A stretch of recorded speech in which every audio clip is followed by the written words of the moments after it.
just recording this discovered feature here, and what I have here is this.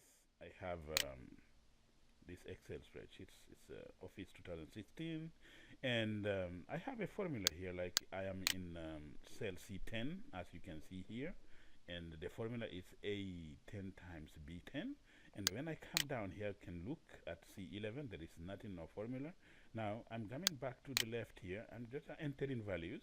If I type like 100 and I type 5 and look at what happens here. You see, it is a feature that I don't know how if it is new, but I'm going to keep watching it. And if I come here again, this is C12, nothing.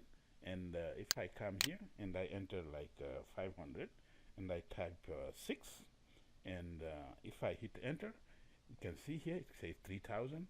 So I'm just wanted to share this one and see if anyone has had this one. Okay, thank you.